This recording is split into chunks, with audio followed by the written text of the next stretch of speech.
You deserve to lose that hair. Professor Everett Halden held Imani Vale's severed locks above her desk while the class stared in silence. Maybe now you'll learn that professionalism matters more than making a statement. He snapped the scissors open again. Imani stayed seated, hands folded over her notebook. You want respect in my classroom? Halden leaned closer, smiling like he owned the room. Then let your work speak louder than your appearance. A few students laughed nervously. Imani looked straight at him. You had no right to touch me. Halden dangled her hair in front of her. I just taught you the lesson nobody else had the nerve to teach. Imani didn't blink. He had just humiliated the one student whose last name could put him before a federal judge. Before we go any further, comment where in the world you are watching from, and make sure to subscribe, because tomorrow's story is one you don't want to miss. The morning air was cold and sharp when Imani Vale pushed through the heavy glass doors of Aldrich Hall. Her breath came out in small white clouds. Her boots made clean, steady sounds on the polished floor. She was early. She was always early. She carried a thick folder of research notes pressed tight against her chest. Weeks of work lived inside that folder. Surveys, case studies, carefully written arguments about how cultural identity shapes the way students learn and grow. She had read every source twice. She had checked every citation 3 times. She was ready. The hallway outside room 204 was already crowded with graduate students standing in small clusters. Low voices, nervous energy, the kind of quiet that happens before something unpleasant. Nolan Pierce leaned against the wall near the door, his coffee cup held with both hands like it was keeping him warm. He was tall, broad-shouldered, with light brown hair that fell a little over his forehead. He caught Imani's eye and gave her a tight smile. "You ready for the Halden experience?" he asked, keeping his voice low. "I've been ready since Thursday," Imani said simply. Nolan exhaled through his nose. He made Tara cry last semester, in front of everyone. Just completely tore apart her thesis proposal word by word. He shook his head. "Guy's a nightmare wrapped in a blazer." A few other students nearby laughed softly. Nervous laughter. The kind that doesn't mean anything is funny. Imani adjusted the folder in her arms. She had heard the stories. Every graduate student at Bellcrest had. Professor Everett Halden was legendary. Not in the good way. He had published 12 books. He had won 3 national teaching awards. His name was on 2 campus buildings. And he had spent the last 30 years convincing students that cruelty was education. She had told herself it wouldn't happen to her. She had told herself that if she came prepared, if she was sharp and calm and professional, he would have nothing to grab onto. She believed that. She really did. Room 204 was a mid-sized lecture space, with tiered rows of seats curving around a central floor area. The walls were a dull cream color. Fluorescent lights buzzed faintly overhead. A long demonstration table sat at the front of the room covered with psychology props. A stack of behavioral conditioning textbooks, a small model of the human brain, a metal tray holding miscellaneous classroom items, scissors, a ruler, rubber bands, tape. Nobody paid attention to the tray. Students filed in and took their seats. Imani sat in the second row, close enough to be taken seriously, far enough not to seem aggressive. She opened her folder and reviewed her first page one more time. Her locks were pinned up neatly, wrapped around each other in a clean, elegant shape at the back of her head. She had spent extra time on them that morning without fully understanding why. Professor Halden arrived at exactly 8 o'clock. He didn't walk into a room. He occupied it. He was tall and broad, with thick silver hair swept back from a wide forehead. His face had deep lines carved into it. Not the soft kind that come from laughing, but the hard kind that come from years of looking down at people.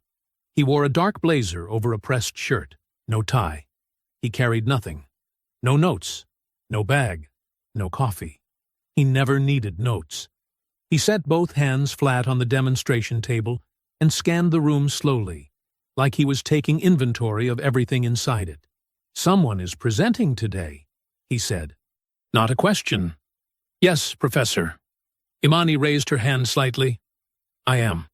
His eyes moved to her and stopped. Come down. She stood at the front of the room and opened her folder. Her voice was steady. She introduced her topic clearly. Cultural identity as a framework for understanding learning outcomes in underserved school communities. She explained her research design. She cited her sources. She was good. She knew she was good. Halden let her speak for about 90 seconds. Then he started circling. He moved slowly around the outer edge of the room at first, hands clasped behind his back, head tilted just slightly, like a man listening very carefully. But his face said something different. His face said he was already bored. Stop, he said. Imani stopped. You're attached to this material. His voice was smooth, conversational. Like he was pointing out that she had a spot on her shirt. I can hear it in every sentence. This isn't research. This is personal advocacy dressed up in academic language. The research supports the conclusions, Imani said carefully. The data comes from... I'm not talking about the data.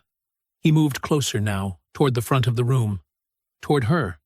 I'm talking about you. The way you're standing. The way you're holding that folder. You're protecting it, like it's alive. He stopped a few feet away and studied her face. That's a problem. The room was very quiet. He shifted his gaze upward, slowly, deliberately. His eyes moved over her locks. Tell me, he said, is this a style choice or a statement? Imani felt the air change. Something cold slid down the back of her neck. My hair is not part of my presentation, she said. Halden smiled. It was a thin smile, patient, in the way a cat is patient. Everything about a person is part of their presentation. He began walking around her now, a slow half-circle, his voice picking up that smooth, lecture hall rhythm he used when he was about to say something he'd clearly been waiting to say. Those, he gestured loosely toward her head, those are markers, symbols, little flags you plant in the ground before you even open your mouth. They tell a room what you want them to think about you before you've earned the right to make that impression. Someone in the back row shifted uncomfortably in their seat. They're called locks, Imani said. Her voice was flat, controlled. They're called ego, Halden said simply. And ego is the enemy of objective thought. He stopped circling and faced the class. Today, we are going to do something different. Something instructive. He raised one finger. An exercise in detachment. He turned toward the demonstration table. Nobody moved. Imani watched him reach toward the metal tray. Watched his hand close around the handle of the scissors. Her brain didn't believe what her eyes were seeing. Not right away. Not fast enough. This, she started. He was already behind her. The sound was small. A dry, whispering snip. Then another. Something heavy and warm dropped onto the open pages of her research folder. The room made a sound, not words, just air. A collective intake of breath from 22 people all at once. Imani looked down. A section of her locks lay curled across her notes like something sleeping. Dark and soft, and completely, horribly out of place. Somewhere in the back rows, someone laughed. A short, broken sound. Uncomfortable. Shocked. Then silence again, sharp and suffocating. Nolan Pierce sat perfectly still in his seat. His coffee cup was on the desk beside him, forgotten. His face had gone white. Without fully deciding to, his right hand slipped into his jacket pocket and closed around his phone. He turned the camera on under the desk. He pressed record. His hands were shaking. Halden set the scissors down on the demonstration table with a soft click. He brushed his hands together once, lightly. He looked at Imani the way a man looks at a project he has just completed. Now, he said, his voice perfectly calm, perhaps you can learn who you are, without the performance. He turned to the class and continued speaking as if he were discussing something from a textbook. The definition of behavioral conditioning. The relationship between identity and perception. His voice filled the room like it always did, certain, smooth, and completely in control. Imani did not scream. She did not cry. She stood completely still for a long moment, staring at what rested on top of her research notes. Then, very slowly, she reached down with both hands. She gathered the severed locks carefully, gently, the way you would hold something that mattered. Her fingers were trembling so hard she could barely feel them. She closed her folder over her notes and her papers and the pieces of herself that now lived inside it. She picked up her bag from the floor. She walked toward the door without saying a word. Her boots made the same clean, steady sounds on the floor that they had made when she arrived that morning. But everything else was different now. Everything in the world was completely different now. The door closed behind her. Inside room 204, Professor Everett Halden kept talking. The campus was loud with the normal sounds of a Monday morning. Backpacks swinging, sneakers on concrete, groups of students cutting across the wide green quad, laughing and talking without a care in the world. Imani walked through all of it like she was invisible. Except she wasn't. People noticed her. A girl near the fountain nudged her friend and pointed. Two guys on the steps of the library went quiet as she passed. The rumors moved faster than she did. She could feel them spreading around her like ripples in water. Eyes tracking her. Voices dropping low. She kept walking. Her folder was pressed tight against her chest. Inside it, her research notes. Inside it, the locks Halden had cut from her head. She could feel the weight of them through the cardboard. Small and impossible, and real. She found the women's restroom on the ground floor of Carver Hall. She pushed inside. The fluorescent light buzzed overhead, cold and white. She checked the stalls. Empty. She turned to the mirror. She looked at herself. The left side of her hair sat uneven now. One lock shorter than the rest. Raggedly cut, not tapered or shaped. Just severed. Gone.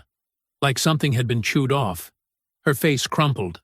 She grabbed the edge of the sink with both hands and let it happen. The tears came fast and ugly and without any dignity at all. She pressed her lips together to keep from making noise, but the sobs pushed through anyway, shaking her whole body. She had held herself together for the entire walk across campus. She had kept her back straight and her chin up and her eyes forward. She had given them nothing out there. She gave it all in here. Her reflection stared back at her. Mascara running. Eyes red and swollen. Half her beautiful locks still hanging where they had always been, and the other side broken. She opened her folder with shaking hands and looked at what she had carried across campus. She had grown those locks for 7 years. She had started them at 16, during the year after she got sick. Really sick, when her body had felt like something that belonged to someone else. Growing her locks had been her way of taking herself back. Every inch of them meant something. Every single one. And he had cut them off in front of 22 people and called it a lesson. She pressed the severed hair against her chest and cried until she couldn't breathe. Nolan stood outside the restroom door in the hallway.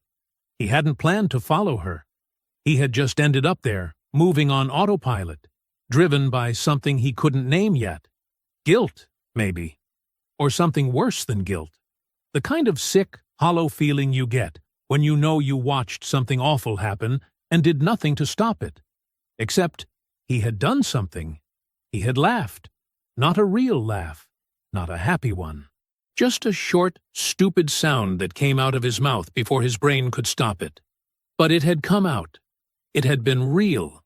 He stood in the hallway with his back against the wall and his phone still in his jacket pocket, and his coffee long forgotten somewhere behind him. He could hear nothing from inside the restroom. That felt worse somehow. He had expected shouting or anger. The silence felt like something breaking quietly. On the other side of campus, in the narrow faculty corridor outside the Behavioral Sciences office, Professor Everett Halden stood with his arms crossed and a small, satisfied smile on his face. He was talking to Dr. Prentice, a tenured colleague who had been at Bellcrest for nearly as long as Halden himself. "Students today need discomfort," Halden said, his voice relaxed and certain. "They've been coddled into believing that feeling safe is the same as learning. It isn't. Never has been." Dr. Prentice made a vague sound. Not quite agreement. Not quite objection. Halden didn't seem to notice. "She'll be stronger for it," he said. "They all are, eventually." Inside the restroom, Imani had stopped crying enough to breathe. She turned on the cold tap and pressed wet hands against her face. She stood up straight. She looked at herself again, harder this time. She reached into her bag and found her phone. She scrolled to her father's name. Dad. She stared at it for a long moment, her thumb hovering. Then she pressed call. It rang once. She hung up. She could not do it. She could not be the daughter who called her powerful father to fix things. She had always refused to be that. She had come to Bellcrest on her own merit, kept her last name quiet, and built everything here herself. She wasn't going to let Halden take that from her, too. She put the phone back in her bag. The restroom door opened behind her, and she spun around, ready to ask for privacy. The woman who walked in was older, 50s maybe. She wore a Bellcrest maintenance uniform in dark gray, and she was pushing a small supply cart. Her hair was silver-streaked and natural, pulled back neatly. She had warm brown skin and calm, dark eyes that took in the whole situation. Imani's tear-streaked face, the folder clutched to her chest, the uneven hair, in about 2 seconds flat. The woman stopped pushing the cart. She didn't say, "Oh, my goodness," or "Are you okay?" or any of the things people usually say when they don't actually want to get involved. She just looked at Imani steadily and said, "Baby, what did they do to you?" Her voice was soft, direct, like someone who had seen hard things and wasn't afraid of them. Imani opened her mouth to say nothing, or "I'm fine," or "Please just leave me alone." Instead, without deciding to, she opened the folder and held it out. The woman looked at the severed locks for a long moment. Something moved across her face. Not shock, exactly. Something deeper and older than shock. "I'm Marisol," she said quietly. "I clean this building." "Imani." Marisol nodded slowly. "How long did it take you to grow these?" 7 years. Marisol closed her eyes for just a second. Then she opened them and said, "I used to do hair, professionally. 15 years in a salon before I came here." She paused. "So I know what this is. I know exactly what this is, and it is not small. Don't let anybody in this building tell you it's small." Imani felt fresh tears hit the back of her throat. She swallowed hard against them. "You cannot stay in this bathroom," Marisol said. Not unkindly. Just plainly, the way someone tells you a true thing. "Hiding in here means he wins today, and you do not look like somebody who loses." Imani stared at her. Slowly, she closed the folder. She tucked it back against her chest. She wiped her face with the back of her hand. "Okay," she said. They walked out together. The hallway was not empty. A cluster of students stood near the vending machines. Imani recognized 2 of them from other departments. She didn't know their names. They looked at her when she came out, then looked at each other, and one of them, a girl in a yellow hoodie, said something low to the others that made 2 of them laugh. Whole thing was probably staged anyway, for attention. Right? Like, relax, it's hair. Nolan was still leaning against the wall 10 feet away. He heard every word. He looked at the group by the vending machines. Then he looked at Imani walking beside Marisol, her back straight and her jaw set, pretending she couldn't hear them. He felt something turn over hard in his stomach. His phone was still in his jacket pocket. He could feel the weight of it. He was starting to understand that this was not going to just go away. That evening, after the last classes had emptied out and the campus had gone quiet, Marisol drove Imani away from Bellcrest in her old tan Civic, heading toward a small neighborhood salon she knew on the other side of town. The salon smelled like coconut oil and old magazines, Rain drummed against the front windows while Marisol flicked on the lights in the back room. The mirror stretched across one wall, surrounded by empty styling chairs that looked tired in the fluorescent glare. Imani sat down in the center chair and stared at herself. The damage was worse than she had realized. Halden had grabbed a thick section near her left temple and hacked through it with dull scissors. What remained hung in jagged pieces, some locks barely attached, others cut so short they stuck out at angles. The rest of her hair looked wrong now too, unbalanced and broken. "Can you fix it?" she asked quietly. Marisol moved behind her and lifted the damaged sections carefully. She examined each one with the focused attention of someone who understood hair as more than decoration. After a long moment, she shook her head. Not tonight. Maybe not ever, the way he cut them. She met Imani's eyes in the mirror. Locks need time to heal properly. These would take months to repair, and they'd never look the same. Imani's reflection stared back at her. She looked like someone who had been attacked, someone who carried evidence of another person's cruelty on her body. "I don't want to walk around like this," she said. "Then don't." Marisol opened a drawer and pulled out electric clippers. She set them on the counter next to Imani's chair and waited. "It's your choice," Marisol said. "You can try to hide what he did, or you can decide what happens next." Imani looked at the clippers, then at her damaged reflection, then at Marisol, who was watching her with patient understanding. She picked up the clippers. Across town, Nolan sat on his dorm room bed with his laptop open and his phone in his hands. The video played on a loop. He had watched it 17 times now. Each time, he noticed something new that made his stomach turn harder.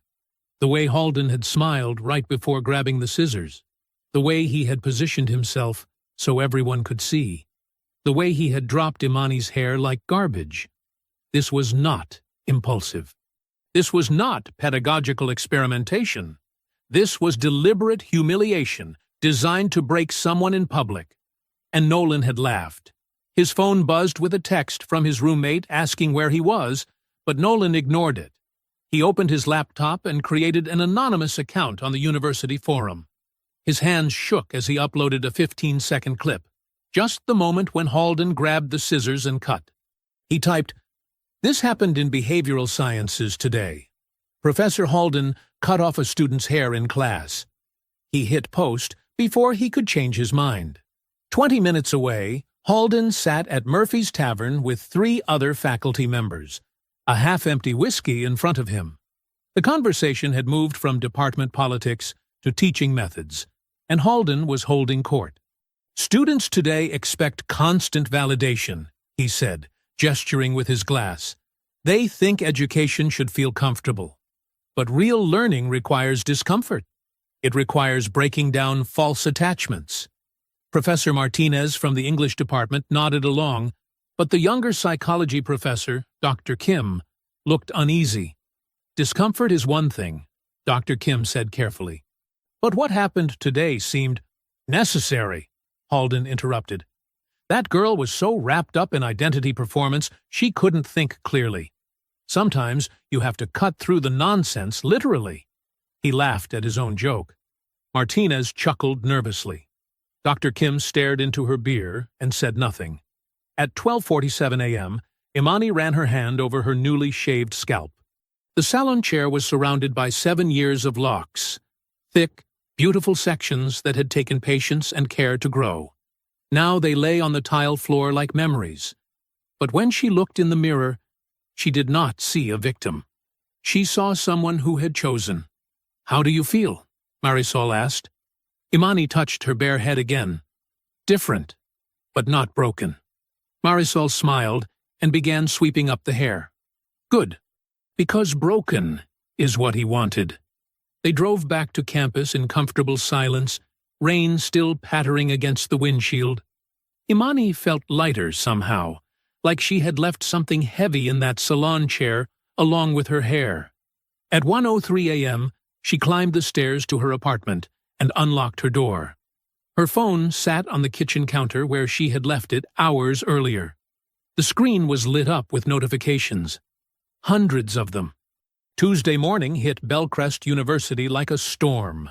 By 7 a.m., the 15-second video had been shared across every campus social media page. Students huddled around phones in dining halls, dormitory lounges, and lecture halls. The footage was grainy but clear enough, Professor Halden grabbing scissors, cutting Imani's hair while she sat frozen. "Holy crap! Did you see this?" Voices echoed through crowded hallways. "That's actually assault, right? I heard she's pressing charges. I heard she's just looking for attention." Local news stations began calling the university's communications office before 8 a.m. The receptionist's phone rang continuously.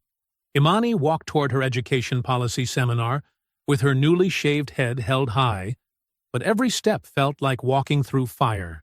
Students stared openly. Some whispered support. Others looked away uncomfortably. "Stay strong, girl," a black sophomore called out near the library steps, but behind her, two white students muttered loud enough for everyone to hear. "She's totally milking this. My professor touches my shoulder all the time. Should I call the news too?" Imani's hands clenched into fists, but she kept walking. In Professor Williams's education policy class, she tried focusing on curriculum reform discussions, but every few minutes, someone's phone buzzed with notifications. Classmates kept glancing at her. The professor himself seemed distracted, clearly having seen the footage.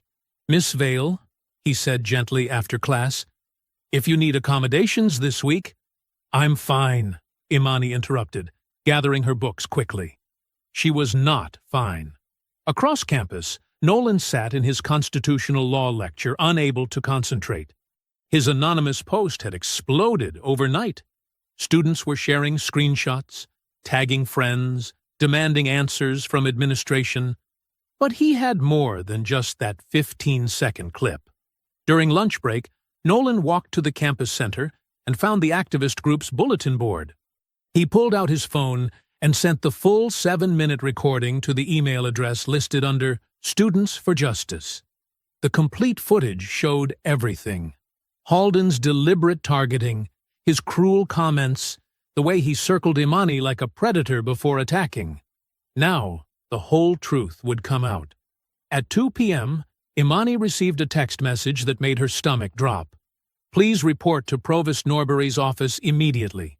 Administrative assistant."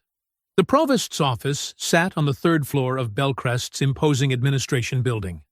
Rich mahogany furniture filled the space. Diplomas and awards covered one wall.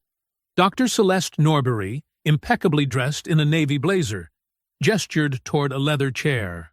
"Imani, please sit. I am so sorry about what happened yesterday." Norbury's voice carried practiced sympathy. Her expression looked concerned, almost maternal. Professor Halden's methods were unconventional, but I want you to know the university takes this seriously. Imani sat rigidly. "Good, because what he did was assault. I understand your feelings completely," Norbury continued smoothly. "That's why I'm offering immediate solutions. We can arrange private counseling through our wellness center, enhanced academic support, even a modest settlement to cover any therapy costs." She leaned forward conspiratorially. "Of course, this would be confidential. We both know how media attention can harm everyone involved: students, faculty, the institution. Sometimes quiet resolution serves justice better than public spectacle." Imani stared at her. "You want me to stay quiet." "I want you to heal," Norbury corrected. "Professor Halden used poor judgment, yes. But destroying careers over teaching mistakes helps no one." "Teaching mistakes?" Imani's voice rose. "He cut off my hair in front of 20 people." Norbury's sympathetic mask slipped slightly. "Imani, I'm trying to help you here. Filing formal charges creates a he said, she said situation. It becomes about your word against a tenured professor's reputation. That rarely ends well for students. Are you threatening me?" "I'm protecting you." Norbury's tone grew colder. from making choices that could damage your academic future permanently. Imani stood up abruptly. I want accountability. I want him fired. I want this investigated properly. Norbury's expression hardened completely. I see. Well, that's certainly your right. Her voice turned ice-cold professional. Though I should mention, we've received concerning reports about your recent behavior. Disrupting classroom environments, creating hostile situations for fellow students. These matters require behavioral review. Imani felt her blood chill. What are you talking about? Academic standing reviews can be complex processes. They affect everything. Assistantships, fellowships, degree completion timelines. Norbury smiled without warmth. I hope we can resolve this amicably. Imani turned and walked out without another word. In the hallway, she pulled out her student ID to swipe into the graduate assistant office. The red light flashed. Access denied. Her hands shook as she tried again. Access denied. Pending behavioral review. Evening shadows stretched across campus as Judge Solomon Vale's black sedan pulled up to Imani's apartment building. He had driven 3 hours from Chicago without calling ahead, without informing anyone at the university of his arrival. He climbed the stairs to apartment 2B and knocked gently on the door. Imani opened the door to find her father standing in the hallway, his usually composed face etched with concern. Solomon Vale had always been a man of few words, but when he saw his daughter's shaved head for the first time, he simply opened his arms. She collapsed against his chest, finally allowing herself to cry freely. Tell me everything, he said quietly after several minutes. They sat on her small couch while Imani recounted every detail. Halden's circling, the scissors, the laughter, Norbury's threats. Solomon's jaw tightened with each word, his hands clenching and unclenching. Dad, I know what you're thinking, Imani said when she finished. But I can't use your position. This has to be about what he did. Solomon was quiet for a long moment. Powerful institutions destroy people who challenge them publicly, Imani. They have resources you can't imagine. Then what am I supposed to do? Stay quiet while he targets someone else next semester? No, his voice carried steel. We fight smart. Across campus, Nolan stared at his phone screen in growing panic. Text messages flooded in from classmates who had figured out he leaked the recording. You ruined Professor Halden's life, traitor. Hope you're proud of yourself, snitch. Watch your back. Meanwhile, Halden's smooth voice filled radio waves across the city. What people don't understand is that modern education requires discomfort. My classroom methods have been misinterpreted as something sinister when they're actually educational theater designed to challenge assumptions. The host pressed him. But cutting a student's hair without permission was a demonstration of how external identity markers can limit intellectual growth. My students understand this. Unfortunately, social media has distorted a pedagogical moment into something it never was. By 10 p.m., national news outlets had connected the dots. CNN's Chiron read, Professor cuts black student's hair. Victim's father is federal judge. In Norbury's office, her phone rang constantly. Board members, major donors, alumni threatening to withdraw funding. How did we not know who her father was? Demanded Board Chairman Robert Whitmore over speakerphone. She never disclosed it, Norbury said tightly. Used her mother's maiden name on applications. This is a disaster. Judge Vale has national respect. If he goes public supporting his daughter, he won't, Norbury interrupted. Judges maintain impartiality. He can't use his position for personal matters. Are you willing to bet the university's reputation on that assumption? The emergency board meeting convened at midnight. After 2 hours of heated debate, the vote was unanimous. Suspend Halden temporarily while developing strategies to minimize damage. But privately, several board members were already planning how to discredit Imani publicly. Wednesday morning brought chaos to Bellcrest University. News vans lined the main campus entrance while protesters gathered outside the administration building. Their signs read, Justice for Imani, and Fire Halden Now. Halden appeared on 3 morning talk shows by 9 a.m., flanked by expensive attorneys. His message stayed consistent across interviews. "This is cancel culture at its worst," he told one host smoothly. "I've dedicated my career to pushing students beyond their comfort zones. Now, emotional reactions and social media mobs are destroying innovative education." Another interviewer pressed harder. "You physically cut her hair without consent." "I created a learning experience about identity attachment. My methods are unconventional but effective. Ask any of my former students who've gone on to successful careers." Bellcrest's official statement appeared on their website by noon. The university takes all concerns seriously and is reviewing the incident thoroughly. Professor Halden remains suspended pending investigation. We cannot comment further on ongoing matters. The statement said nothing, took no responsibility, promised nothing concrete. Imani's phone buzzed constantly with vicious messages. "You destroyed a good man's career over a haircut." Typical entitled behavior, playing victim for attention. "Hope you're happy ruining someone's life." Solomon sat beside her at the kitchen table, methodically screenshotting every threat. "Document everything," he said grimly. These people reveal themselves. At 2 p.m., Nolan texted her. "Can we meet? I need to tell you something important." They met at a coffee shop 3 blocks from campus. Nolan looked exhausted, guilt written across his face. "I recorded it," he said immediately. "The whole thing." Imani stared at him. "You had evidence and said nothing?" "I was scared. I laughed when it happened because I froze. I'm a coward." Her anger exploded. "You laughed while he humiliated me. Then you stayed quiet." "I know. I hate myself for it." "Your guilt doesn't fix anything." Nolan flinched, but didn't defend himself. After several tense minutes, Imani's rage cooled slightly. His regret seemed genuine. "Why are you telling me now?" she asked.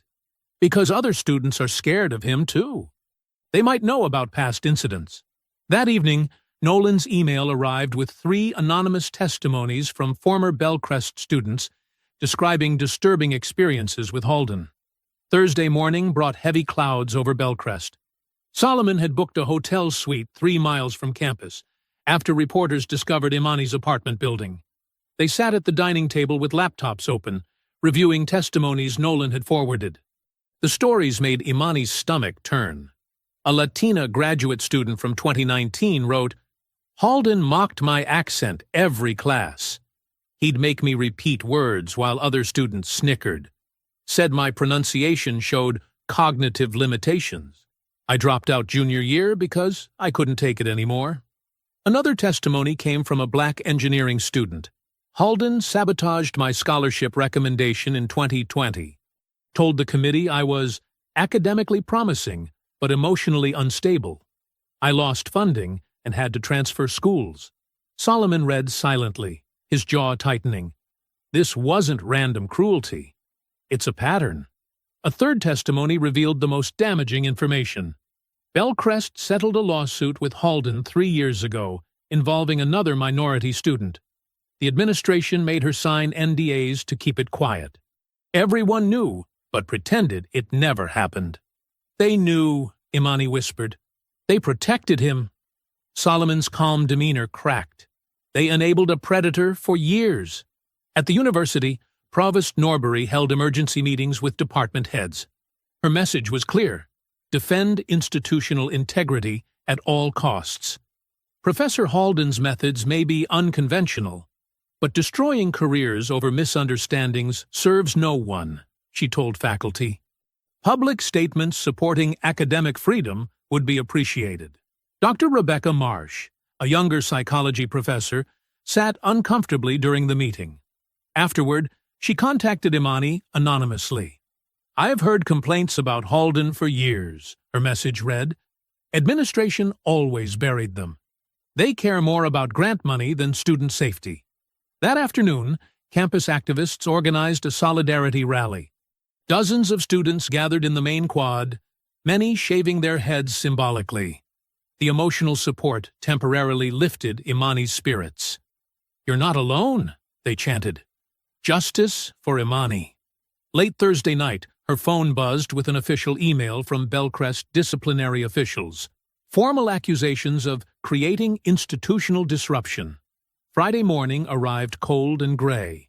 Imani walked through the glass doors of Bellcrest's disciplinary hearing office, wearing a dark blazer and pressed slacks.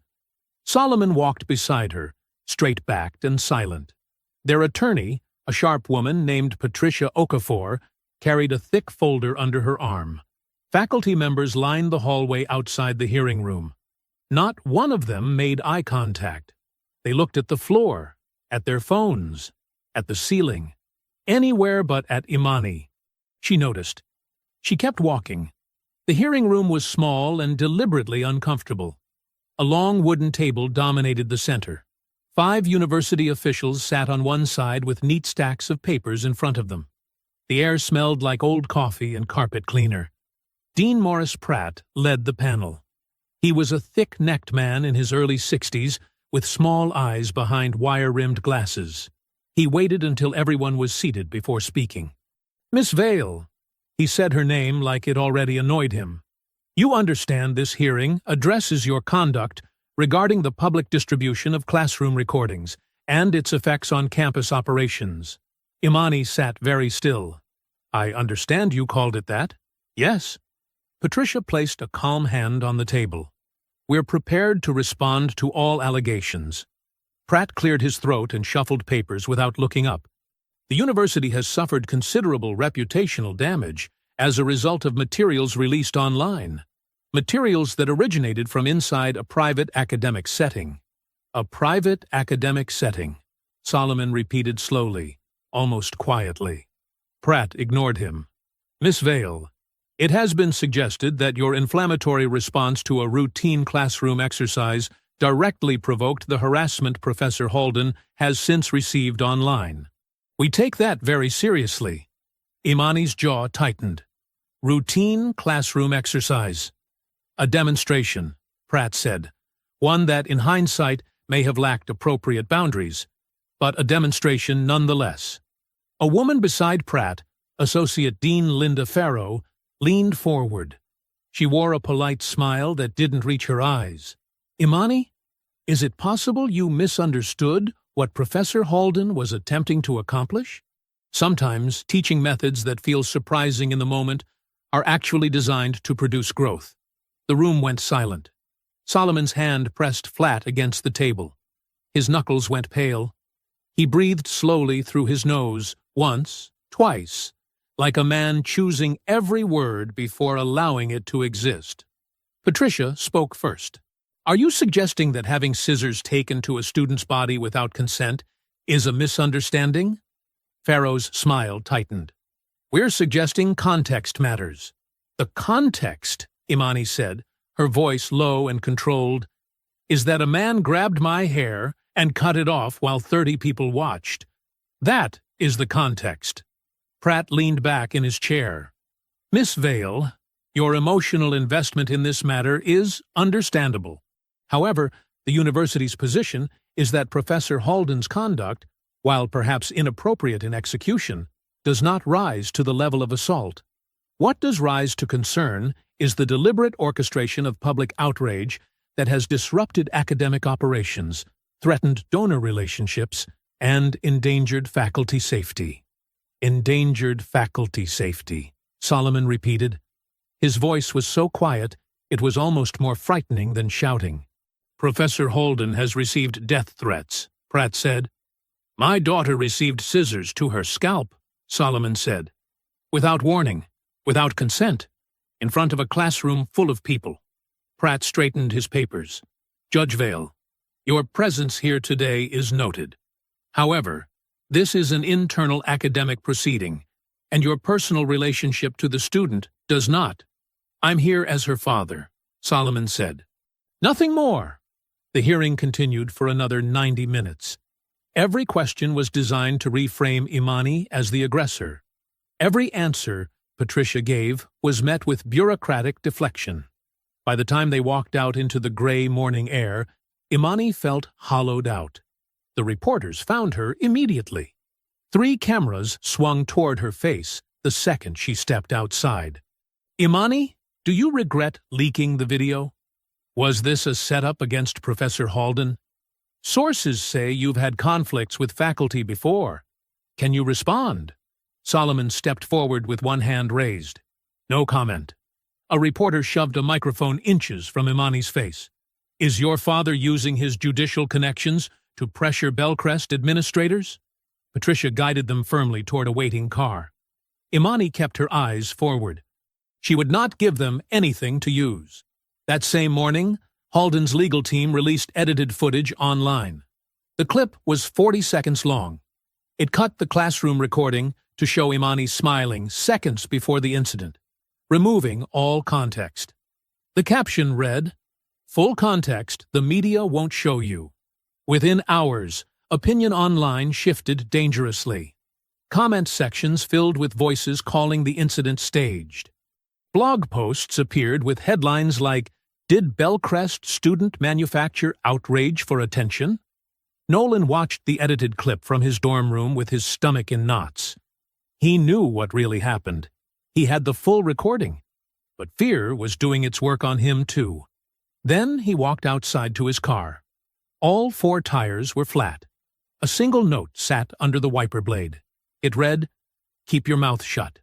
His hands shook as he took a photo of the note. Then he texted Imani one word: threatened. That evening, Marisol brought food to Imani's apartment. Rice, beans, and warm bread in containers wrapped in a dish towel. She set everything on the kitchen table without fanfare and sat down across from Imani like she belonged there. "Eat first," she said. Imani picked up a fork, but mostly pushed food around her plate. "They want you exhausted," Marisol said plainly. "That's the whole game, baby. Make you so tired you stop fighting. Make you feel like every step forward costs too much." She broke off a piece of bread. "Powerful people don't beat you with strength. They beat you with time. They wait for you to give up." Imani looked up from her plate. "You're still here," Marisol said. "That already terrifies them." Near midnight, Imani's phone rang from an unknown number. She almost let it go to voicemail. She answered. A young woman's voice, trembling and barely above a whisper, came through the speaker. "Is this Imani Vale?" "Yes." A long pause. Then, "My name is Deja Morris. I was a student at Bellcrest 4 years ago." Another pause, longer this time, filled with the sound of someone working up enormous courage. "I have recordings, real ones. Things Halden said that his lawyers can't explain away." Her voice cracked. "I've been too scared to use them. But I can't keep watching what they're doing to you." The diner sat off Highway 47, 20 minutes from campus. Chrome stools lined a counter that had seen better decades. Coffee stains marked the Formica tables. Imani arrived first, choosing a corner booth where she could see anyone entering. Talia Redden walked through the door at exactly 8 in the morning. She looked older than 28. Dark circles shadowed her eyes. Her hair was pulled back in a simple ponytail, and she wore the uniform of someone working retail. Everything about her posture screamed exhaustion. She spotted Imani immediately and walked over without making eye contact with anyone else. "Thank you for coming," Imani said, as Talia slid into the booth across from her. Talia nodded, but said nothing. She kept her hands folded on the table, fingers picking at her cuticles. The waitress brought coffee without being asked. Small-town diners work that way. Talia wrapped both hands around her mug like she needed the warmth. "I saw what he did to you," she said finally. "On the video. I kept thinking about how calm you looked afterward. I could never stay that calm." "I wasn't calm," Imani said. "I was broken." Talia looked up for the first time. "Yeah, that's what he does. He breaks people. Then he makes them think it's their fault for being fragile." She reached into her purse and pulled out an old phone. The kind with actual buttons and a tiny screen. "I kept this after I dropped out," she said. "Never got rid of it because I knew someday I might need what's on here." Imani leaned forward. "I was in his social psychology course. Spring semester, 4 years ago. Talia's voice got quieter. He targeted me from day one. Said my accent was unprofessional. Made me repeat answers until I sounded educated enough. The class would laugh because he made it seem funny. Imani's jaw tightened. Then he started calling on me every class. Made me stand up to answer questions. If I got nervous, he'd make comments about my appearance. Said anxiety made people look untrustworthy. The other students stopped sitting near me because they didn't want him to notice them. Talia pressed a button on the old phone. The screen lit up. One day after class, I stayed behind to ask about my grade. I was failing even though I knew the material. He started explaining how certain types of students don't belong in academic settings. She scrolled through old files. I turned on my recorder because I thought I might need proof later. I was right. She found the file and pressed play.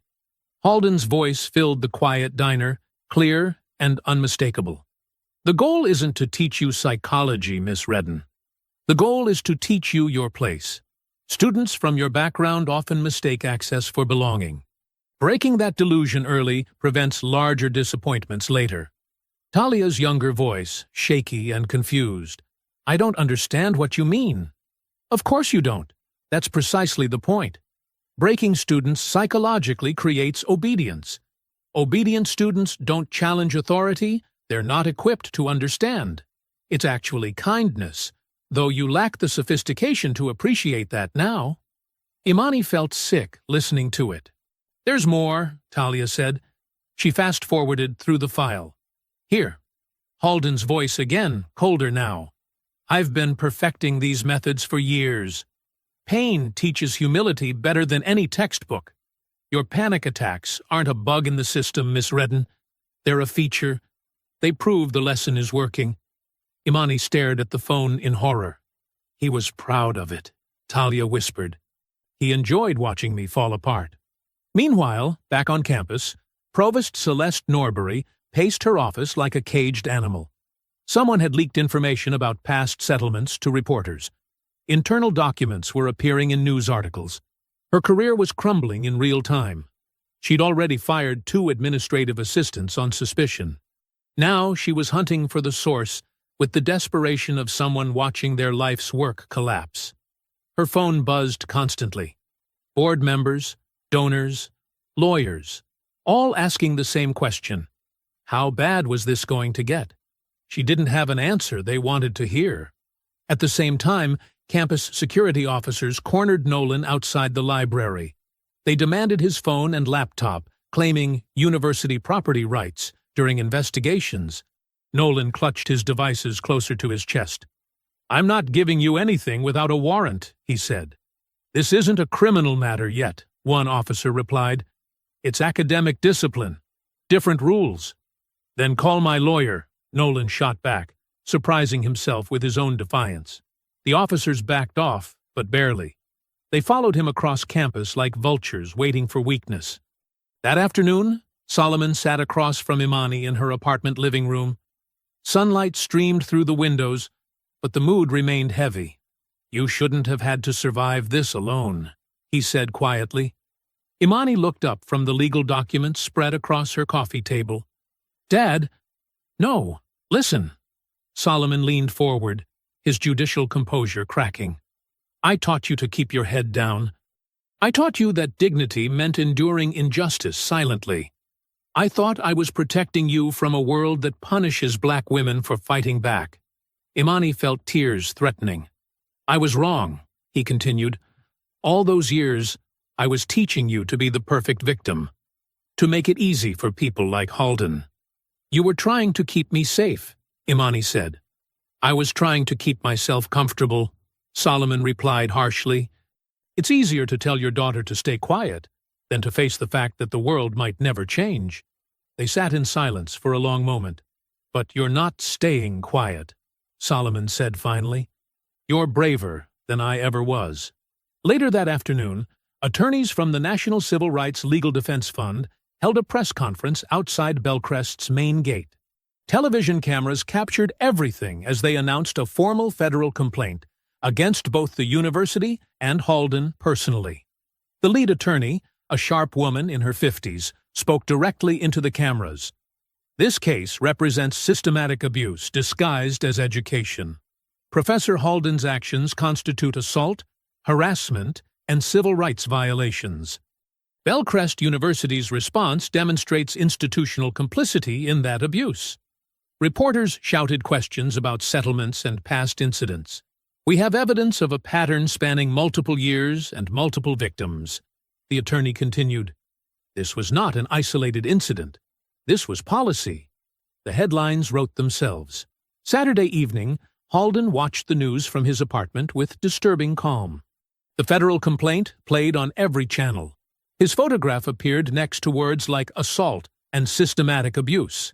His attorney, Richard Crane, sat across from him reviewing damage control strategies. "We need to prepare for more victims coming forward," Crane said. "The federal complaint will embolden others." Halden sipped his wine slowly. "Let them come," he said quietly. "I've spent years building credibility. These people are emotional, unreliable witnesses with obvious agendas." His voice carried cold certainty. "By the time I'm finished, no one will believe a word they say." He looked directly at Crane. "I'm going to bury every single one of them publicly, starting with Miss Vale." Monday morning arrived with the rumble of federal vehicles pulling into Bellcrest University's main parking lot. Students pressed against dormitory windows, watching black SUVs with government plates parked near the administration building. Imani stood in her apartment kitchen, coffee growing cold in her hands as she watched the news coverage on her laptop. The reporter's voice carried barely contained excitement. Department of Education investigators have officially opened a civil rights investigation into Bellcrest University's handling of discrimination complaints.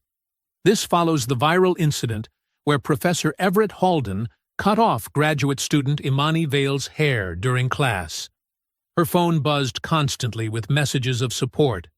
For the first time in a week, Imani felt something she had almost forgotten: hope. Outside the administration building, dozens of students gathered with homemade signs. "Justice for Imani" and "Fire Halden Now" covered poster board and cardboard boxes. Someone had organized shaved-head solidarity caps that students wore proudly. The crowd erupted in cheers when Provost Norbury emerged from the building looking haggard and defeated. Reporters swarmed her immediately. "Provost Norbury, will you be cooperating fully with federal investigators?" Norbury's voice cracked slightly.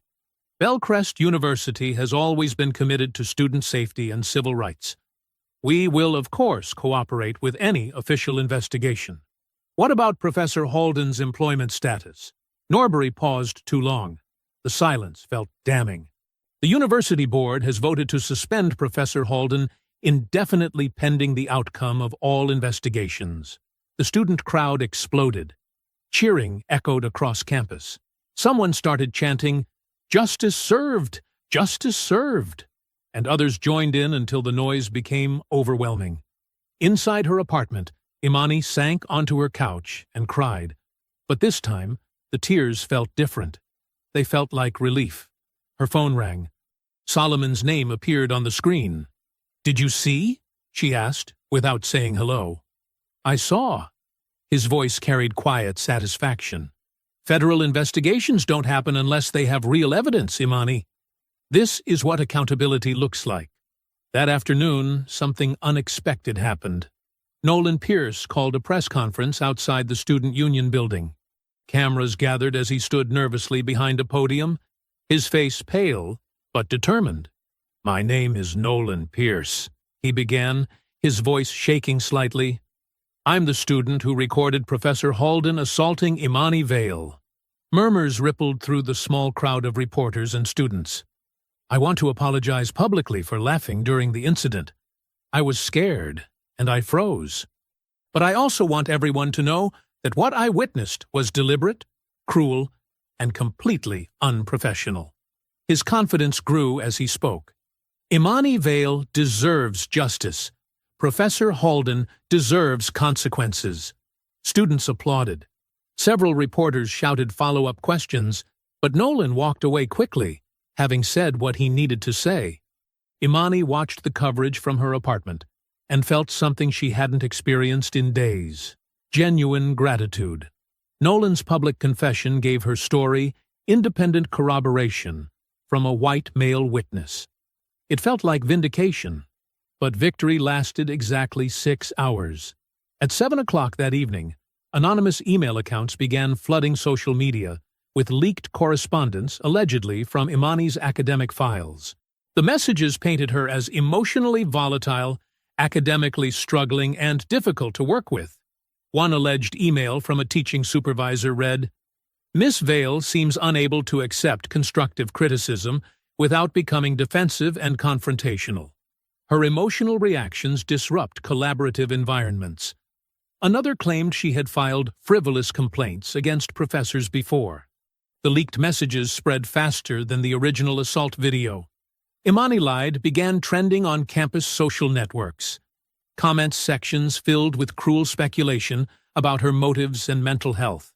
Worse, witnesses began disappearing. Talia Redden sent a brief text. "I can't testify anymore. I'm sorry. They threatened my job." 2 other former students withdrew their statements within hours. The younger professor, who had secretly provided information, suddenly refused to return calls. By 9 o'clock, Bellcrest's disciplinary office had escalated the charges against Imani. The new accusations included academic dishonesty, harassment of faculty, and disruption of university operations. The letter threatened immediate expulsion if she didn't appear for a hearing within 48 hours. Social media turned vicious again. Comments questioned everything: her credibility, her motives, even her sanity. The solidarity caps disappeared from campus as quickly as they had appeared. Imani sat in Solomon's hotel room near midnight, staring at her phone screen through tears that wouldn't stop falling. "They're going to win," she whispered. "They always win." Solomon pulled the phone gently from her hands and set it aside. "The institution protects itself," she continued, her voice breaking completely. "It doesn't matter what he did to me. It doesn't matter how many people he's hurt. They'll destroy me before they admit guilt." Her shoulders shook as the weight of everything crashed down at once. The assault, the humiliation, the false hope, the systematic destruction of her credibility and future. "I can't fight this anymore, Dad. I just can't." Tuesday morning, sunlight filtered through the hotel curtains, but Imani remained curled on the couch in yesterday's clothes. Her phone sat silent on the coffee table, finally drained of battery. She hadn't moved in hours. Solomon watched his daughter from across the room, his heart breaking with each shallow breath she took. Dark circles shadowed her eyes. Her freshly shaved scalp looked vulnerable in the morning light.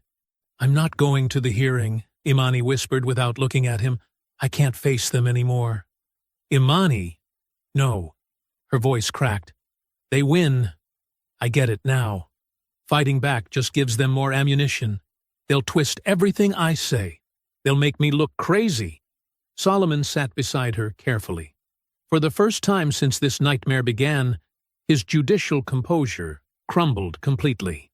"I failed you," he said quietly. Imani finally looked at him, surprised by the raw pain in his voice. "When you were little, I taught you to keep your head down, to work twice as hard and stay quiet when people hurt you." Solomon's hands trembled slightly. "I thought dignity and excellence would protect you from the worst of it." "Dad!" "I was wrong." The words came out like a confession. "I taught you endurance when I should have taught you resistance. I made you believe silence was strength." Tears filled his eyes as he continued. "Every time someone treated you unfairly, I told you to rise above it, to be better than them. But I never taught you to fight back." Imani sat up slowly, seeing her father's vulnerability for the first time in her adult life. "You were trying to protect me." "I was protecting myself," Solomon said bitterly. "I was terrified that if you fought too hard, they'd hurt you worse. So I made you smaller. I made you quiet." The room fell silent except for the distant hum of traffic outside. I spent 30 years on the bench believing the system worked if you followed the rules perfectly, Solomon continued. But watching what they've done to you, seeing how they protect predators while destroying victims, his voice hardened. The system only works for people like Halden. Imani reached for her father's hand. It's not your fault. Yes, it is. And I'm going to spend whatever time I have left making sure you know how to fight. Before Imani could respond, gentle knocking interrupted them. Solomon opened the door to find Marisol carrying a small canvas bag, her expression unusually serious. I brought you something, Marisol said, settling into the chair across from them. Something I should have given you days ago. She pulled out an old cell phone, the kind with physical buttons and a tiny screen. This belonged to my nephew, Ricardo. He went to Bellcrest about 5 years back on a partial scholarship. Marisol's voice grew heavy. Kid was brilliant. Wanted to study social work. Help families like ours. Imani leaned forward, sensing the importance of what was coming. Halden taught his required behavioral sciences course. Ricardo was the only Latino kid in a class full of rich white students. Marisol's jaw tightened. That monster targeted him from day one. She pressed play on an old voicemail. Halden's voice filled the room, dripping with contempt. Ricardo, your pathetic attempt at academic discourse today was embarrassing. Perhaps you should consider whether someone of your background truly belongs in higher education. Students like you drag down the intellectual caliber of this institution. Imani's stomach turned. The cruelty was identical to what she'd experienced. There's more, Marisol said grimly, advancing to another message. This one's from 2 weeks later. Halden's voice returned, even more vicious. I'm recommending you be removed from the honors program. Your emotional instability and inability to handle constructive criticism demonstrate unfitness for academic excellence. Perhaps manual labor would suit your capabilities better. Solomon's hands clenched into fists. Ricardo started having panic attacks, Marisol continued. Stopped eating, couldn't sleep, finally dropped out mid-semester and never recovered. Her eyes flashed with old pain. He works construction now, still has nightmares about that classroom. Why didn't you report this? Solomon asked. Who would have listened to a janitor defending her dropout nephew against a celebrated professor? Marisol's laugh held no humor. But now you've got national attention. Now they can't ignore it. Simultaneously, across campus, Nolan was making his own discovery. Frustrated by the leaked emails attacking Imani's credibility, he had been digging through his cloud storage accounts, searching for any additional footage from that terrible Monday morning. Most phones automatically backed up videos and photos. Nolan rarely checked these files, but desperation drove him to examine everything from that week. There, buried in an automated backup folder, was a file he'd forgotten about. Additional footage from after Imani left the classroom. With shaking hands, he pressed play. The video showed Halden calmly cleaning scissors while addressing the remaining students. His voice was perfectly audible. Some of you look disturbed. That's understandable.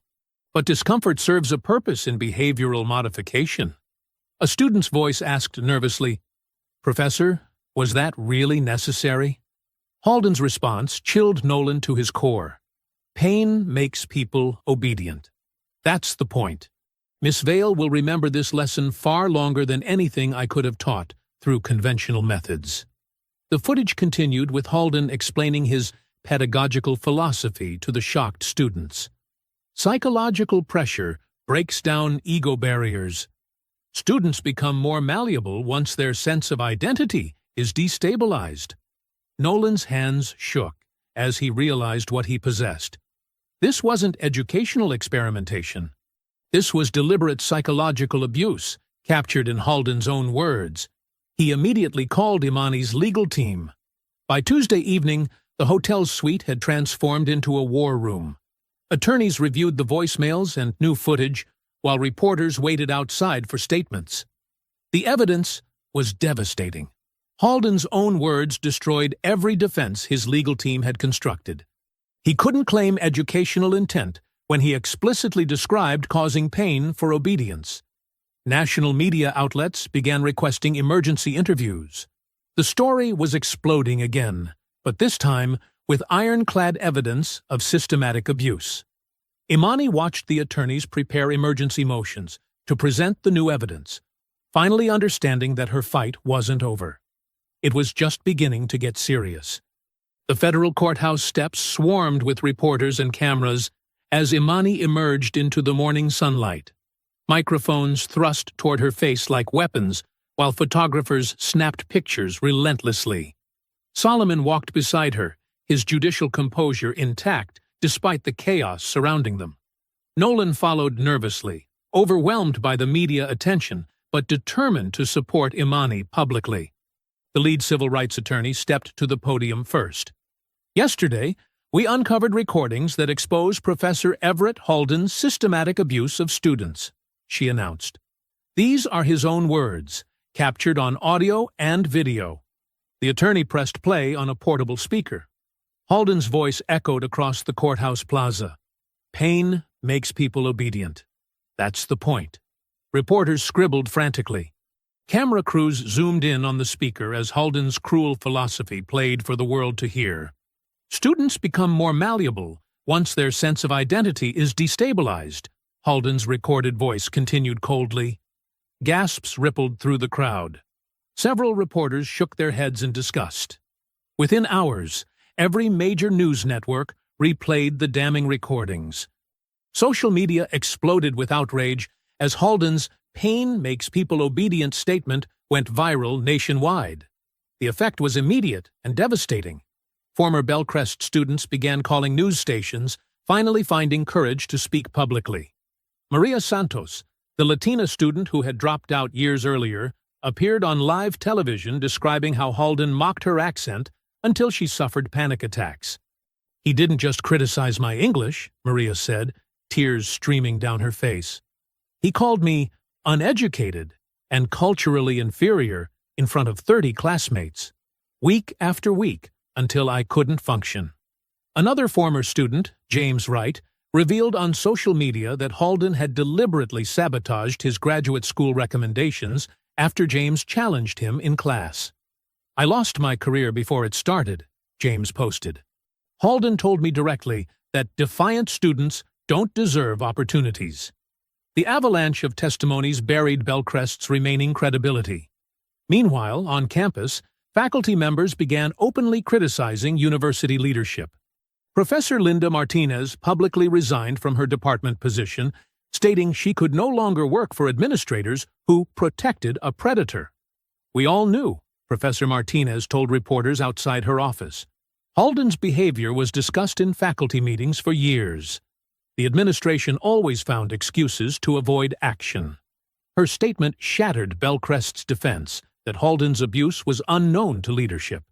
Provost Celeste Norbury found herself under siege during a hostile television interview that afternoon.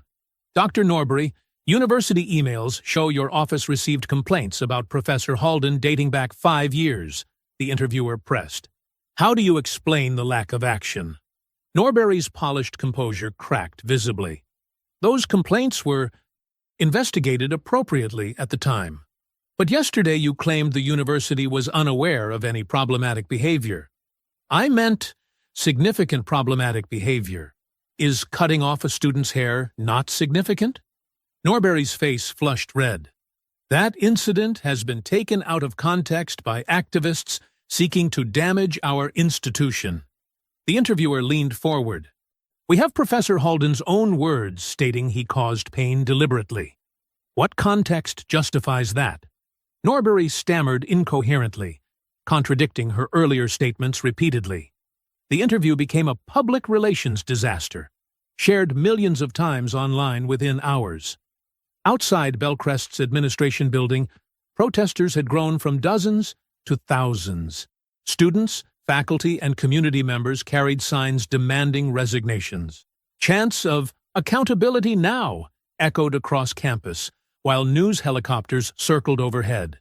Inside his luxury apartment, Halden watched the coverage with growing fury. He paced frantically while his attorney tried calming him over speakerphone. "This is character assassination," Halden shouted at his television. 20 years of distinguished service destroyed by one emotional girl and her mob. His attorney's voice crackled through the phone. "Everett, those recordings are extremely damaging. We need to discuss plea options." "Plea options?" Halden's voice rose to a shriek. "I'm not pleading to anything. These people are jealous of my success. They're destroying education itself." As evening approached, Imani finally stepped to the microphones for her first public statement. The courthouse plaza fell silent as she began speaking. "Professor Halden didn't just cut my hair," Imani said, her voice steady and clear. "He tried to cut away my identity, my dignity, my sense of worth. He succeeded temporarily." She paused, looking directly into the cameras. "But humiliation only thrives when institutions protect the people who cause it. When universities care more about reputation than students, predators like Halden flourish." Her calm dignity contrasted sharply with Halden's recorded cruelty. Public perception shifted dramatically as viewers saw her strength rather than victimhood. "I'm not fighting just for myself," Imani continued. "I'm fighting for every student who was told their pain didn't matter, for everyone who stayed silent because they thought no one would believe them." The crowd erupted in supportive cheers. Late that night, Bellcrest University's president called Norbury to his private office. His face was grim as he closed the door. "Celeste, the board met in emergency session tonight," he said quietly. "They're demanding someone take responsibility publicly for this disaster." Norbury's stomach dropped. "What are you saying?" The president's expression was cold. "They're considering making you the university's scapegoat." Thursday morning arrived with unusual quiet outside the federal courthouse. Inside, every seat was filled. Reporters lined the walls with cameras ready. Students from Bellcrest sat shoulder to shoulder with faculty members who had finally found their courage. Former victims clutched tissues, preparing to watch their abuser face justice. Professor Everett Halden entered wearing an expensive navy suit. His gray hair was perfectly styled. He walked with the same arrogant stride he used in classrooms for decades. His chin was raised high, eyes scanning the crowd with familiar superiority. He took the witness stand like he owned it. "State your name for the record," the prosecutor began. "Professor Everett Halden, Behavioral Sciences Department, Bellcrest University." His voice carried that familiar condescending tone that had terrorized students for years. The prosecutor smiled coldly. "Let's discuss your teaching methods, Professor." For the first hour, Halden maintained his polished facade. He described his classroom techniques as innovative psychological conditioning designed to strengthen character. He claimed students needed controlled discomfort to grow intellectually. "Modern students are fragile," Halden explained smugly. "They require firm guidance to develop resilience." Then the prosecutor played the first recording. Halden's voice echoed through speakers. "Pain makes people obedient." "That's the point." The courtroom stirred uncomfortably. Halden's confident expression flickered briefly. "Can you explain that statement, Professor?" "That was taken completely out of context," Halden replied, but his voice cracked slightly. "Academic discussions often involve theoretical concepts that—" The prosecutor cut him off. "Let's hear from your students about these theoretical concepts." One by one, former victims testified. Each described identical patterns: public humiliation, deliberate targeting of insecurities, psychological intimidation disguised as education. The testimonies painted a horrifying picture of systematic abuse, spanning decades. Nolan Pierce stepped forward next. His hands trembled as he approached the microphone. "I laughed when Professor Halden cut Imani's hair," Nolan admitted, his voice breaking. "I was terrified. Everyone in that classroom was terrified. We laughed because fear controlled us completely." His honesty sent shock waves through the courtroom. Several observers wiped away tears. Professor Halden created an environment where cruelty seemed normal. Nolan continued, where we became accomplices to abuse because speaking up felt impossible. When Nolan finished, the prosecutor turned back to Halden. Do you still claim your methods were educational, Professor? Halden's composure finally cracked. His face reddened with fury. These students are weak, he shouted, his voice echoing through the silent courtroom. They need psychological pressure to succeed. They're too soft, too emotional, too entitled to handle real education. The mask had completely disappeared. Years of hidden cruelty poured out in front of cameras and witnesses. Without firm correction, they remain children forever, Halden continued ranting. They need someone strong enough to break their delusions and force them to— Thank you, Professor, the prosecutor interrupted. No further questions. The courtroom sat in stunned silence. Even Bellcrest representatives looked horrified at what they had protected for so long. Provost Celeste Norbury quietly gathered her things and slipped out through a side door, realizing the university could never recover from this association. Thursday evening, news networks interrupted regular programming with breaking announcements. Bellcrest University's president had resigned effective immediately, while emergency board meetings continued deep into the night. Friday morning arrived with helicopters circling overhead like mechanical vultures. News crews packed the courthouse steps, while protesters filled the surrounding blocks. Students wore shaved head caps in solidarity. Faculty members clustered nervously near side entrances. The entire scandal had exploded beyond Bellcrest's walls into a national reckoning. Judge Patricia Morales emerged from chambers with preliminary rulings that would reshape everything. The court authorizes criminal assault proceedings against Professor Everett Halden, she announced. Her voice carried across the packed courtroom. The evidence demonstrates deliberate physical and psychological assault disguised as education. Gasps echoed through the gallery. Imani gripped Solomon's hand tightly. Additionally, civil lawsuits against Bellcrest University will proceed without institutional immunity protections, Judge Morales continued. This court finds systematic suppression of discrimination complaints spanning multiple years. The university's legal team looked devastated. Bellcrest had lost its protective shield completely. Outside, reporters surrounded Provost Celeste Norbury as she read her resignation statement. Her polished facade cracked under aggressive questioning. Did you personally suppress assault complaints, Provost Norbury? Were donors involved in protecting Professor Halden? How many victims were silenced by the university? Norbury fled toward waiting cars without answering. Meanwhile, Bellcrest's board conducted emergency damage control. 3 administrators were terminated immediately. The university's largest donors withdrew funding publicly.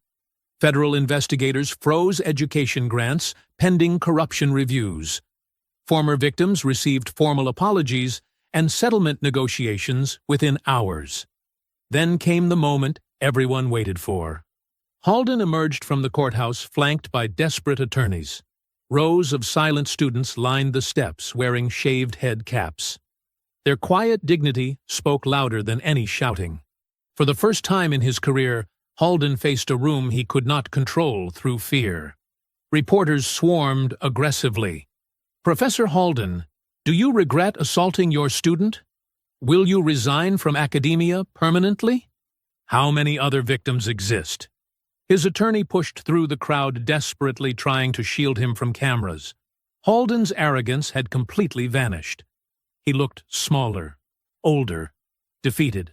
No comment, his attorney repeated frantically. No comment. The crowd watched silently as the man who terrorized students for decades scurried away like a cornered animal. Inside the courthouse, Bellcrest officials approached Imani with restoration offers, full academic honors, graduation guarantees, financial compensation. We want to make this right, the interim provost pleaded. Imani looked at him steadily. I don't want personal favors. I want institutional reforms. I want policies protecting future students from predators like Halden. The officials exchanged nervous glances. Real change would cost more than money. Friday night, Imani returned to Marisol's salon. This time she smiled genuinely while examining tiny new hair growth in the mirror. 6 months later, Saturday afternoon sunlight streamed through massive windows at the National Education Reform Conference in Washington, D.C. Large banners hung across the convention center's main hall, announcing the keynote speaker, Imani Vail. The auditorium buzzed with anticipation. Educators, administrators, civil rights advocates, and students filled every seat. Camera crews positioned themselves strategically throughout the room. This wasn't just another academic conference anymore. Everyone knew they were witnessing history. Solomon Vail sat in the third row, his judicial composure barely containing his pride. Beside him, Marisol adjusted her best dress nervously. She had never attended such a formal event before. On Solomon's other side, Nolan Pierce checked his phone anxiously. He now worked full-time with student protection organizations, but public speaking still terrified him. "She's really going to change everything," Nolan whispered to Solomon. "She already has," Solomon replied quietly. Backstage, Imani smoothed her navy blazer and touched her hair gently. 6 months of growth had created a beautiful natural crown around her head. She wore it proudly now, no longer hiding or apologizing for who she was. Conference organizers bustled around her nervously. "The cameras are ready, Miss Vail. Are you prepared?" Imani nodded calmly. "I've been ready for months." She walked onto the stage to thunderous applause. The standing ovation lasted nearly 2 minutes. Imani waited patiently, remembering the terrified girl who once gathered severed hair from a classroom desk. "Thank you," she said finally. The room fell silent instantly. 6 months ago, I was just another graduate student trying to survive academia quietly. I believed keeping my head down would protect me from injustice. I was wrong. Her voice carried clearly through the packed auditorium. No microphone feedback, no nervous stammering. Pure, confident truth. A tenured professor assaulted me in front of classmates because he believed his position made him untouchable. For weeks afterward, the institution that should have protected me instead tried to silence me. They offered money, threatened my future, and questioned my sanity. Murmurs rippled through the audience. Everyone knew the story, but hearing it directly from Imani still shocked people. But something beautiful happened during that nightmare. Students, faculty members, and staff who had been afraid for years finally found their voices. We realized silence only protects abusers. The applause built again. Imani waited for it to subside. Today, I'm announcing the creation of the Vail Initiative. The large screens behind her displayed the program's logo and mission statement. Solomon leaned forward in his seat. This scholarship and legal advocacy program will protect students facing discrimination, abuse, and institutional retaliation. We will provide legal representation, financial support, and counseling services. Most importantly, we will ensure no student ever fights alone again. The audience erupted. Marisol wiped tears from her eyes while applauding fiercely. "Dignity matters more than institutional prestige," Imani continued. "A school's reputation means nothing if it's built on silencing victims and protecting predators." She paused, scanning the crowd confidently.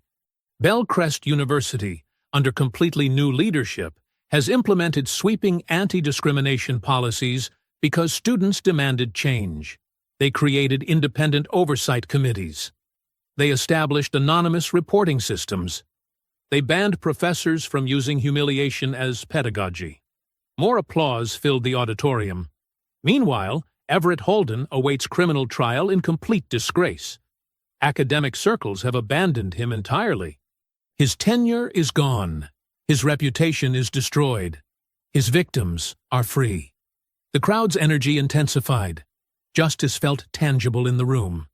"But our work isn't finished," Imani said firmly.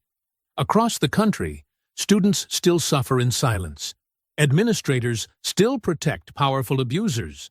Institutions still prioritize money over human dignity. She stepped closer to the podium's edge. The Vail Initiative will change that. We will investigate complaints universities ignore. We will fund legal battles students can't afford. We will amplify voices institutions try to silence. The standing ovation began before she finished speaking. After the conference ended, crowds surrounded Imani with congratulations and support pledges. She smiled graciously while networking with potential donors and partner organizations. Then she noticed a young black girl standing shyly near the back wall. The child couldn't have been older than 12. She wore her hair in beautiful natural coils and clutched a conference program nervously. Imani excused herself from the adults and walked over slowly. "Hi there," she said gently. "Did you enjoy the conference?" The girl nodded quickly. "My mom brought me because she said you were brave." "What's your name?" "Zara." "I wanted to tell you something." She looked down at her shoes nervously. "I used to straighten my hair every week because kids at school said it looked messy. After I heard about what happened to you, I stopped hiding it." She touched her natural coils proudly. "Now, I tell anyone who doesn't like it that they can't decide what beautiful means for me." Imani felt tears building in her eyes. This was why everything had been worth it. She knelt down to Zara's eye level and smiled warmly. "Nobody gets to decide your worth for you ever again." I hope you enjoyed that story. Please like the video and subscribe so that you do not miss out on the next one. In the meantime, I have handpicked 2 stories for you that I think you will enjoy. Have a great day.